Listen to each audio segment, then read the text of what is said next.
Hola, bienvenidos a mi canal. Estoy aquí con mi enorme gran amigo Diego Rojo, que es mi entrenador además. Y que nada, vamos aquí a charlar un ratito, estamos tomando un café tranquilamente en mi casa, vamos a salir a correr un poco, pero hemos pensado que estaría bien hacer un vídeo un poco para hablar de la filosofía que él tiene sobre entrenar y pues cómo la aplica por ejemplo conmigo, que soy un atleta amateur, un corredor amateur.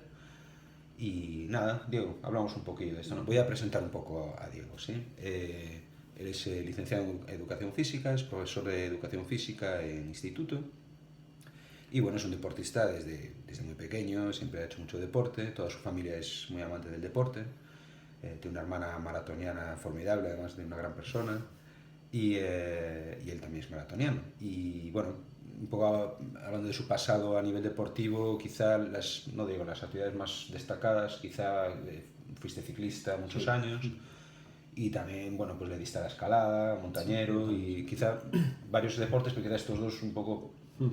como más predominancia, ¿no?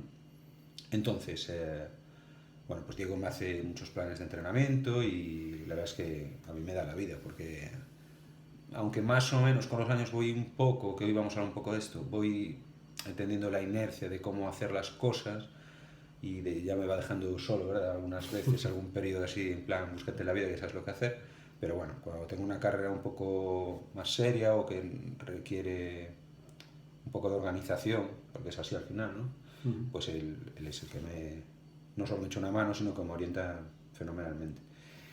Entonces, a ver, Diego, vamos a empezar a hablar un poquillo, vamos a ir al grano. Para ti, ¿qué significa, en líneas generales, entrenar? Ujú. Entrenar. Entrenar, eh, el proceso de entrenamiento es como una enfermedad. Eh, Tú tienes un nivel basal normal, digamos, un nivel estable a nivel energético, a nivel de condición física, lo que se llama nivel de homeostasis o nivel general. Y entonces el proceso de entrenamiento es como una enfermedad. Se basa en romper ese nivel basal que tú tienes. Por ejemplo, en el tema en relación a las pruebas de resistencia, se basa mucho en hacer un trabajo a nivel de descarga energética de los depósitos energéticos que tú tengas, digamos, para que tu organismo vuelva otra vez no solo a los niveles basales o los niveles originales de depósitos energéticos que tenía, sino que los supercompensa, es decir, los compensa por encima. Es como cuando tú tienes una enfermedad, para entendernos, ¿no? Por ejemplo, tienes de pequeño yo qué sé, el sarampión y tu organismo ante, ese, Agresión, digamos. ante esa agresión, ante ese virus, lo que hace es crear anticuerpos muy por encima de lo que necesita. Entonces por eso no la vuelves a... Claro, te refuerzas, Sí, digamos, no vuelves a, inmunológicamente. sí, no vuelves a tener la enfermedad. La buena noticia es eso, que el entrenamiento te hace resistente ante esa carga de trabajo físico orientado hacia una cualidad o hacia unas cualidades determinadas, en este caso sería la resistencia. La mala noticia es que como tu nivel, después de un proceso de entrenamiento, tu nivel es más alto que al principio, para volver a romper ese nuevo nivel tienes que entrenar. Un escalón más. Tienes que entrenar más, tienes que entrenar o más tiempo o con más calidad, o sea, más duro, digamos. Más... Un círculo vicioso un poco. Sí, sí. Bueno, hasta que llegas a tu máximo nivel. Quiero decir, hay un punto donde ya no mejoras. Todo el mundo tiene un umbral de calidad, sí, un umbral de sí. Mira una cosa, porque siempre me abroncan mis seguidores del canal. Vamos a hablar los dos un pelín más alto. Más alto, vale, Sí, vale, porque estamos grabando con un iPhone y vale. siempre me echáis la bronca con razón que hablo muy bajito y no le advertí a Diego. Vale, esto es como punto de partida, es muy interesante, creo, ¿no? En, en tu opinión, un poco hilando, ¿no?, con lo que estabas hablando sobre entrenamientos, ¿cuál sería la diferencia en la manera de entrenar en la vida, digamos, diaria de un deportista, un corredor, digamos, en este caso, que somos corredores tú y yo, ¿no?, hoy en día, y es lo que tú también estás ahora más centrado también, en la resistencia, la ultra resistencia, quizá después hablemos un poco de eso, ¿no? ¿Cuál sería para ti la diferencia fundamental en la manera de entrenar o la vida cotidiana de un profesional del deporte, o sea, pongamos un corredor profesional, de uno como puedo ser yo, ¿vale? Bueno, bueno, aunque hay populares que realmente tienen la capacidad, hay populares que tienen casi la capacidad de un profesional, pero que no se han dedicado a esto, pues porque Por las circunstancias nos han dado. sí, claro. no se han dado o porque tienen un trabajo que les es más rentable económicamente, ¿no? La principal diferencia sería eso, el nivel de rendimiento. Normalmente los corredores populares pues rinden menos que los profesionales, es decir, alguien decide ser profesional cuando tiene las cualidades necesarias, ¿no? No todo el mundo las tiene, y eso es algo que debemos tener muy claro, ¿no? Porque hoy en día se vende mucho la imagen esta del que quiere puede, y no, el que quiere no puede. Es decir, de donde no hay, no se puede sacar. Una cosa es que tú corras, por ejemplo, la maratón, ¿no? Que es la prueba, digamos que es la prueba reina que has corrido tú hasta ahora. Una cosa es que tú acabes una maratón con un tiempo decente, que a lo mejor puedas bajar de las 3 horas, de las 2 horas 50, y otra cosa es correr una maratón en 2 horas 8 o 2 horas 6. O 2:20 incluso. O 2:20, por ejemplo, ¿sí? Claro. Bueno, eso por una parte, ¿no? Las capacidades. Otra, muy grande, es que un profesional realmente todo su tiempo lo dedica a entrenar y a recuperarse. Y los populares tienen que compatibilizar esto con su trabajo, con su familia, con una serie de... Cosa que tú y yo sabemos es complejísima. Cosa que es bastante compleja. Sí, sí. Entonces, hoy en día el entrenamiento, es decir, lo que es la ciencia o la teoría del entrenamiento, bueno, está muy avanzada en cuanto a las cargas que hay que aplicar, y quizás la investigación, aunque bueno, seguirá evolucionando, ¿no? Pero la investigación o las tendencias van más en la línea de descubrir cómo es el proceso de recuperación o cómo optimizar el proceso de recuperación, ¿no? Entonces, claro, un profesional realmente tiene todo el tiempo del mundo, por así decirlo, para dedicar a ese proceso de recuperación. Es decir, puede soportar una carga mucho mayor, primero porque tiene más capacidad. Un chasis mejor, obviamente. Sí, puede soportar un volumen mucho mayor, muchas más horas de entrenamiento a la semana, pero también tiene mucho más tiempo para recuperar. Entonces esto realmente es lo que hay que controlar en un popular. Sí, claro. Compatibilizar lo que es la vida diaria, el trabajo, la familia, básicamente. No ir al trabajo como un zombie. Exactamente. Sí, eso es complicado, Bueno, muy bien, Diego. A ver, tengo aquí una pequeña chuletilla. Un poco también siguiendo en esta línea que estamos hablando, un popular, que al final es la mayoría de la gente somos populares, ¿no? Y en el mundo, por ejemplo, de lo que hoy se llama el running, correr, bueno. ¿Cómo podemos llegar a elaborar, sin tener ningún tipo de formación previa, ¿no? ¿Cómo podemos llegar a elaborar nosotros mismos un plan? Pongamos mi caso, ¿no? Que tú desde hace tiempo eres, desde hace tiempo, desde que empecé prácticamente, hace menos de 4 años, pero hace más, ¿no? Pero desde, digamos, fuiste quien me tuteló y que me sigue tutelando. ¿De qué manera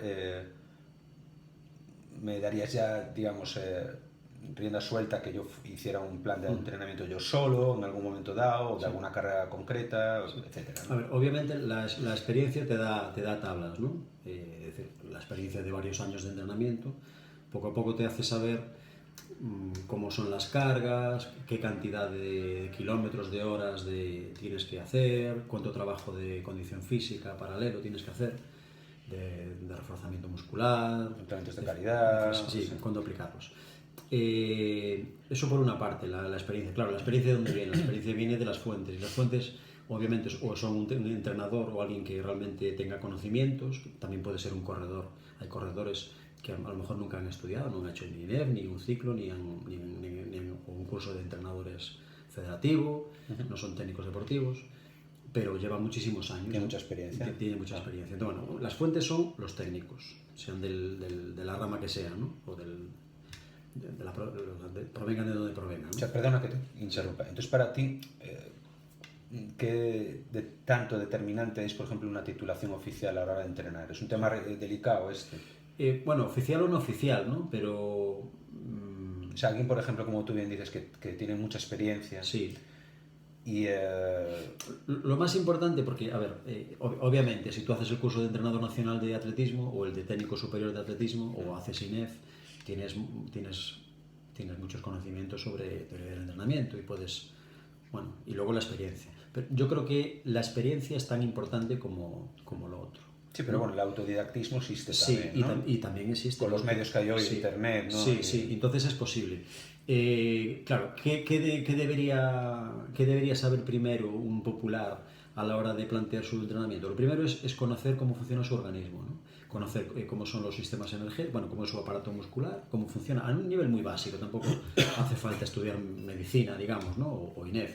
Pero bueno, sí tener unos conocimientos básicos de cómo funciona el organismo, ¿vale? Leer. Hay muchísimos manuales hoy, bueno, en internet hay 20.000 vídeos, PDFs, manuales, hay la información, sí. Entonces, bueno, intentar asesorarse a lo mejor con un profesional o con un conocido que tenga acceso a estas fuentes. Lo primero es conocer la fisiología y lo segundo es conocer los principios básicos de la teoría de entrenamiento, ¿no? Que tampoco son demasiado complicados, pero hay una serie de normas y de pautas que hay que tener muy en cuenta. Sí, que hay que tener muy en cuenta, ¿no? A la hora de aplicar las cargas de entrenamiento, de elaborar las sesiones, de elaborar los ciclos de entrenamiento, ¿no? De cómo abordar una temporada, cómo abordar una prueba, saber pues cuánto tiempo necesito para esta prueba, cuántos meses previos en función de mi capacidad, ¿no? Saber cómo analizar esa es la labor del entrenador, de estudiar al pupilo que tiene delante y personalizarlo, ¿no? Sobre todo el punto de partida, claro. Si tú no sabes el punto de partida, es muy complicado, ¿no? Pero lo primero siempre es conocer la fisiología del esfuerzo. ¿Sí? Bueno, y eso requiere cierto control médico y todo lo que ya sabemos. Además, sí. Eso sería la segunda parte del entrenamiento, ¿no? Es decir, aparte de tener el control o el asesoramiento ya digo, sea vía manuales, cada uno se busca la vida un poco como puede en este sentido, según sus posibilidades, según sus apetencias y según el tiempo que tiene libre, ¿no? Yo creo que lo ideal siempre es contar con un profesional si puedes. Claro. Y si no, pues bueno, hay mucha gente que... Bueno, a ver, todos querríamos los que puedes tener, como tengo yo la suerte de tenerte a ti como entrenador, sí. Y también un nutricionista de mano, y claro, eso sería la situación ideal, ¿no? Sí. ¿Y qué opinas? Ahora me viene a la cabeza sobre los planes de entrenamiento que hay, por ejemplo, que se pueden encontrar los populares, o los podemos encontrar en internet, por ejemplo, en diversos foros y tal. Sí, a ver, son útiles porque te dan unas pautas en relación a la distribución, por ejemplo, de sesiones, ¿no? De saber cuántas veces tienes que entrenar a la semana, cuántos días son más enfocados a lo mejor a la cantidad que a la calidad y viceversa, ¿no? Y están bien. ¿Qué pasa? El problema es que son planes generales. Se saltan todos estos pasos que estabas hablando, ¿no? Sí. Primero, que son planes generales. Segundo, que... A ver, tú puedes descargar hoy en día a lo mejor una planificación de 4 meses para una maratón, por ejemplo. O te puedes descargar un plan anual para preparar un ultramaratón. Sí.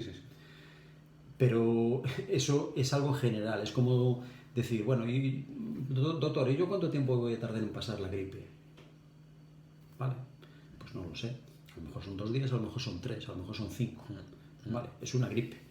Pero el proceso de preparar una maratón y de curarla es mucho más largo que el de una gripe, ¿no? Entonces, digamos que estos planes están bien, te dan una orientación, o sea, es mejor que nada, pero están hechos para un público general y no son uno de los grandes principios de la teoría de entrenamiento es el principio de individualización. Es decir, cada persona responde de una manera diferente a la carga de entrenamiento. Entonces, lo ideal es que el plan esté lo más ajustado a ti. Claro. Y cuando hablo de ti, de la persona, hablo no solo de su capacidad física, hablo del tiempo que tiene disponible, de los recursos que tiene, el acceso que tiene, por ejemplo, a personal médico, donde se puede hacer a lo mejor una prueba de esfuerzo, una valoración funcional. Todas sus circunstancias, ¿no? Todo lo que le rodea. Sí. Muy bien. De hecho, el plan es solo un eslabón más. Realmente, el éxito de un corredor, si yo tuviera que, bueno, a lo mejor es un poco aventurado, ¿no? Pero estimar el porcentaje que debe de su éxito a lo que es el plan de entrenamiento, a lo mejor el mismo corredor con 3 entrenadores diferentes tiene resultados muy diferentes. No, o tendría a lo mejor muy poca diferencia en función de una orientación u otra a la hora de entrenar, ¿no? Es decir, se han dado casos de personas que han cambiado de entrenador y los resultados han sido similares. Y los resultados, hay personas que no han tenido prácticamente nunca, bueno, no sé ahora en este momento, por ejemplo, Kilian Jornet. Kilian Jornet creo que se autoentrena, según tengo entendido. entendido, y él nunca ha estudiado, No, sí, creo sí. que no ha estudiado nada, pero es un fuera de serie, ¿no? Sí, Entonces sí. posiblemente a lo mejor lo coge un entrenador, le hace un plan muy dirigido, muy... Bueno, mejorar Killing Journey es un poco Sí, bueno, una ya estamos tontería, hablando ¿no? del, Sí, del sí, top one, ¿no? por Pero seguir con bueno, el ejemplo. sí, sí. Y bueno, Diego, ahora por centrarnos un poco en este tipo de cosas que nos gustan tanto a nosotros, como correr muchos kilómetros, ¿no? A ver, pues la gente de mi canal sabe que yo, bueno, mi canal es de música sobre todo, pero saben que me gusta mucho correr desde hace unos años, que he corrido maratones. Este es uno de los responsables, si no el principal, de que haga estas cosas tan locas. Pero bueno, tú andas metido en jaleos incluso bastante más serios que todo esto, en el sentido de la exigencia física y mental que supone, ¿no? O sea, así por decirlo rápido, pues tú ya has hecho un Ironman, has corrido una carrera muy famosa en España, que son los 100 kilómetros pedestres de Cantabria, de Santander, que vas a repetir ahora en pocos días. Y estás... Semanas, bueno, dame tiempo. Semanas, sí, sin meter presión. Sí, sí. Y bueno, y tienes incluso una cita ahí que en el horizonte a medio plazo en Grecia, ¿no? Estás ahí metido Bueno, en me gustaría, pero bueno, eso es un proyecto a muy largo plazo, no sé si está Sí, preparado pero bueno, un día. digamos, dice Bueno, los pasos. es un sueño, digamos. Es tu gran, digamos, sueño, ¿no? A nivel atlético, ¿no? Y como ultrafondista, que es correr el Espartatlón de Grecia, que es un poco una meca de los ultrafondistas, ¿no? Que dicho así, en resumen rápido, son 246 kilómetros entre Atenas y Esparta, emulando un poco lo que se supone que hizo Filipides, que bueno, la gente piensa, siempre se cuenta que corrió un maratón y se murió cuando llegó, pero nadie cuenta esta otra parte, que fue la realidad, ¿no? Sí, que en realidad lo que hizo fue, bueno, según Estrabón creo que es, bueno, creo que es Estrabón el que lo cita, el historiador griego, en realidad lo que hizo fue ir de Atenas a Esparta a pedir ayuda contra los persas y como en Esparta estaban con una celebración y no le podían responder, se volvió a Atenas otra vez corriendo. Sí. O sea, hizo el camino de ida y vuelta y, según cita Estrabón, la ida la hizo en menos de 36 horas. Entonces, por eso el límite que se pone para esta carrera son 36 horas. ¿Y es un límite exigente en esa carrera? Sí, es muy exigente porque aparte... Filipides no corría con amortiguación. No, iría con sandalias. Y a lo mejor con alguna herida de guerra. Sí, tremendo. Sí. Entonces, bueno, ahora después de esta pequeña cita histórica que es muy curiosa y tal, una pregunta que te quiero hacer, que tú ya hemos hablado más, pero quería plasmarla aquí, ¿no? Un maratón, claro, para la gente, para el ciudadano mundano que no es deportista, ¿no? O es deportista muy ocasional, correr un maratón, pues sí, realmente parece, aunque cada vez más gente corre maratón y mucha gente a lo mejor no lo suficientemente preparada, es verdad. Para ti, ¿cuál sería? Por otra parte, también decir que un maratón con cierta preparación, casi todo el mundo con cierta salud lo puede correr. Sí. Pero bueno, sí que requiere una serie de pautas, eso es verdad.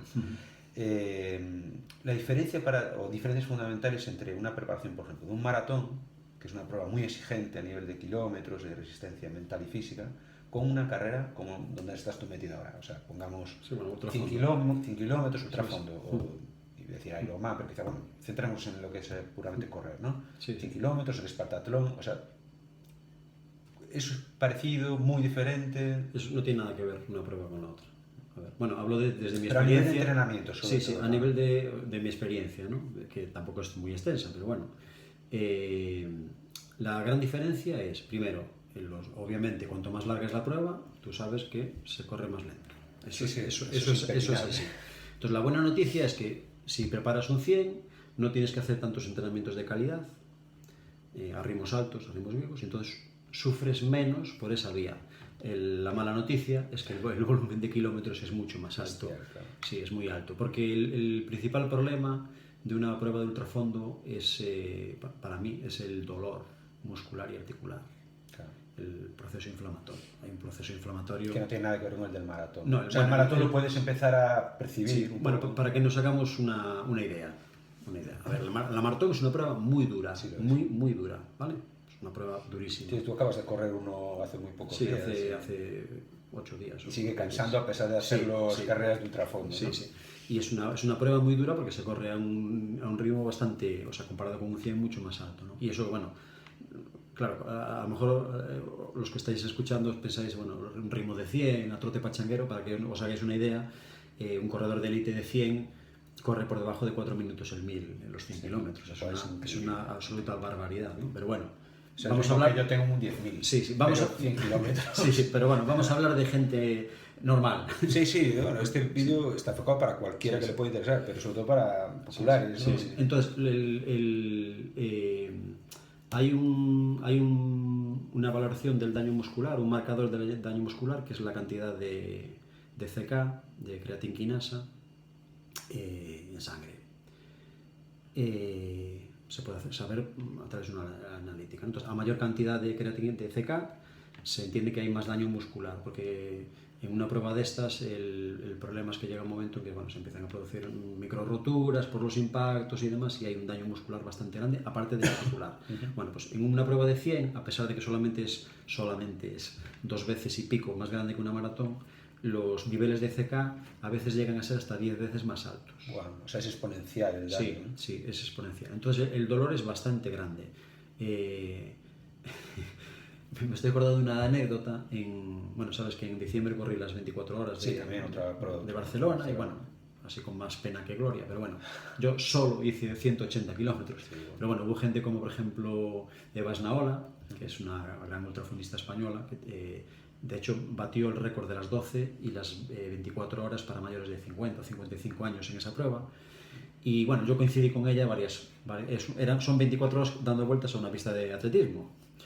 Y ella hizo como 220 y pico kilómetros. Y bueno, fui bastantes vueltas con ella. Bueno, coincides con un montón de gente, entonces bueno, como vas corriendo a ritmos similares, la diferencia es que ellos se mantienen corriendo más tiempo y tú menos, ¿no? Pero a ti cada vez te va costando más parar a hacer pis y estas cosas, ¿no?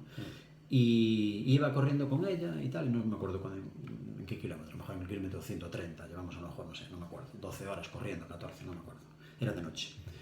Y íbamos corriendo y tal, y me dice, es tu primera prueba, y bueno, pues vas bien, y dice, no te creas, es que me duele todo ya, y me dice ella, hombre, y a mí, ¿o tú qué te pensabas? Que a mí no me duele nada, yo estoy reventada. La diferencia es la cabeza finalmente. Sí. Pero eso también se dice del maratón, ¿no? Sí, pero en una prueba de ultrafondo mucho más. Es simplemente obviar el dolor. Sí, es ir más allá. Más allá de ese límite. Es casi una cuestión como de meditación. Sí. Un poco alejarse del puramente tu cuerpo, ¿no? Sí. Bueno, no, estás muy presente porque él te pone... Bueno, nos entendemos. Sí. Pero sin entrar en cosas magufas ni cosas raras. Pero sí, yo creo entenderte. Sí, es una cuestión casi mística. De hecho, hay muchos, incluso orientales, budistas, ¿no? Que se acercan... Hay unos monjes japoneses, no me acuerdo ahora cómo se llaman, que son corredores, son monjes corredores, y meditan corriendo, hacen ultrafondo, hacen pruebas de ultrafondo. De hecho, para entrar en esa orden tienen que estar no sé cuántos días, pero una barbaridad de días, te hablo a lo mejor de meses incluso, corriendo una cantidad de kilómetros como diarios. Una prueba iniciática. Sí, como una prueba iniciática. Sí. Wow. Y una cosa, ahora que hablamos del ultrafondo y tal, tú sabes que, lo sabes bien que eres mi entrenador, que de siempre me atrajo el trail, que tuve algunas, también con más pena que gloria, algunas experiencias que me alejaron un poco por temor, pero bueno, que últimamente estoy siendo un poco más constante, ¿no? Me veo muy lejos de hacer una prueba de ultra, de momento, en quizá un maratón de montaña, estamos valorando lo tú y yo, y que tú consideras que ya de algún modo es una prueba de ultra. Sí, a nivel de duración sí. Sí, pero bueno, sabemos que en el mundo de los ultreros de montaña, un maratón de montaña, poca cosa. Sí, porque la gente se está volviendo loca. Entonces... No, pero eso lo dices tú que estás muy cuerdo, sí, pero bueno. No, cada uno vaya, cada uno pero, de lo que... Por ejemplo, digamos, sé que tengo algunos seguidores en mi canal, aunque es un canal de música, son buenos amigos del trail ya y tal, y que hacen ultras, ¿no? Entonces, ¿cuál sería para ti la diferencia? Dos preguntas en una. Sí. A la hora de entrenar una prueba de cierta envergadura de kilometraje de asfalto, pongamos un maratón, ¿vale? Con un maratón de montaña, vamos a poner dos pruebas estándar, ¿vale? Sí. Maratón de asfalto, maratón de montaña, y eso es la primera pregunta, ¿te dirías? Las diferencias a nivel de entrenamiento. Sí, a nivel de entrenamiento sobre todo. A ver, es que son dos pruebas muy diferentes. Una, a ver, si hablamos de duración similar, vamos a suponer... La primera pregunta, y creo que era la que te quería hacer, un poco después como extrapolarlo a a unha máis distancia, non? Sí, sí. Bueno, dentro de la misma duración, vamos a hablar de un corredor popular que corre una maratón entre 3 horas y media. Sí, ¿vale? puede ser mi caso. Sí. Y un trail que dure, pues eso, 3 horas y media, a lo mejor un trail de, pues, de 20 y pico kilómetros, Sí, 25, entre 25 y 30 kilómetros. Sí. A ver, bueno, la gran diferencia primero es el desnivel, ¿vale? O sea, tú para correr un trail tienes que entrenar con desnivel. Es así, porque hay trails de 25 kilómetros que a lo mejor tienen 3.000 o 4.000 metros de desnivel. Bueno, de 25 3. Bueno, de 25 igual no, pero bueno, 1.500, 2.000. Sí, 1.500 sin ningún problema. Y en una maratón, para que esté homologada, no puede tener más de 40 metros o 50 metros de desnivel. Entonces, eso es lo primero. Segundo, en un trail tienes que entrenar a caminar rápido, subiendo, porque hay veces que no puedes correr subiendo. ¿Y consideras que es fundamental, como parte del entrenamiento, los cacos, que se llaman caminar, correr? Sí. Entonces, eso. Otra son los cambios de ritmo. En un trail hay unos cambios de ritmo bestiales. Sí, eso sí. Pasas de estar caminando a de pronto estar bajando a... O subir muy machacado, Sí. una ascensión y tal, y de repente tienes una bajada criminal que vienes machacadísimo, ¿no? Sí. Luego, hay mucha gente que dice, hay muchos corredores que dicen que les gusta más el trail porque es más suave. Bueno, ahí tú y yo tenemos un poco ahí... Nosotros no siempre estamos de acuerdo. Yo no estoy de acuerdo. Yo creo que es más suave. El correr en asfalto, obviamente, lo que te devuelve el impacto... El asfalto es más duro no que las piedras del monte, ¿vale? Pero sí que la tierra, ¿vale? La tierra, sí. Que la tierra, bien.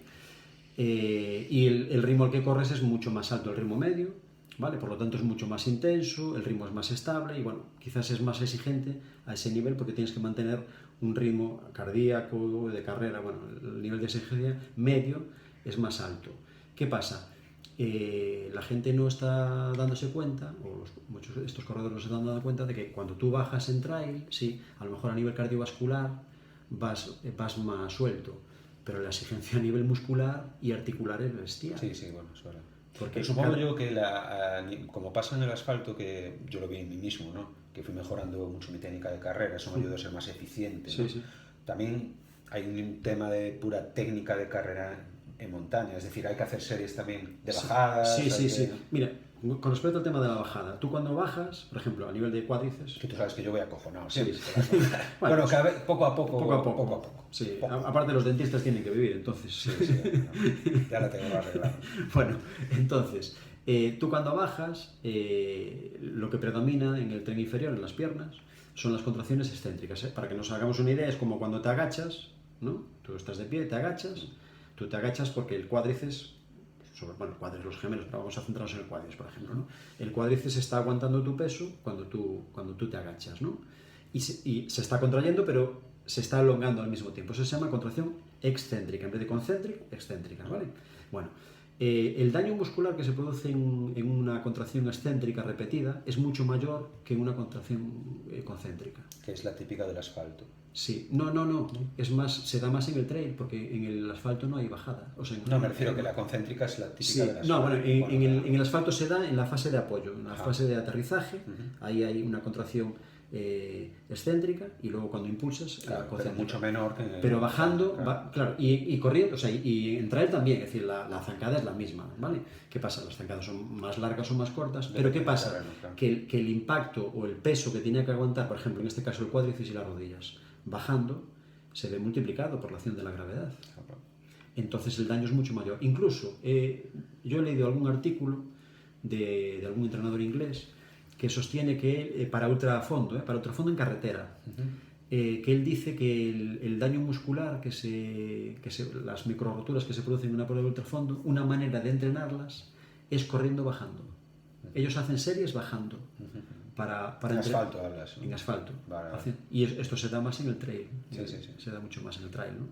Entonces, bueno, la gran diferencia es esa. Y bueno, y luego, o sea, lo fundamental es tener el hábito de correr por montaña, porque los apoyos, el equilibrio... Sí, hacer mucho senderismo también. Sí, caminar mucho por la montaña. Hoy por la mañana, tener este hábito, el hábito de moverte por montaña, saber andar de piedra en piedra, por terreno irregular. Sobre todo como es mi caso, que yo no tenía costumbre. Eso es terreno muchas veces, bueno, muchísimo, tú lo sabes, resbaladizo, tierra suelta y praderas de hierba a lo mejor mojadas. Sí, es complicado. Sí. Es complicado. Y entonces esa es la gran diferencia. diferencia. Entonces, si tú, bueno, comparar es feo, ¿no? Y a lo mejor no es necesario, pero entre una prueba de ultra, de asfalto, que tú tienes experiencia, y bueno, también tienes cierta experiencia de grandes distancias en la montaña, a lo mejor no corriendo, pero sí haciendo travesías muy, muy largas, carreras de orientación, etc. Sí, sí. ¿Se podría decir cuál es más dura? ¿Son muy diferentes? ¿No es comparable? No es comparable. No es comparable, ¿verdad? No es comparable. No es comparable. Vale, es que no...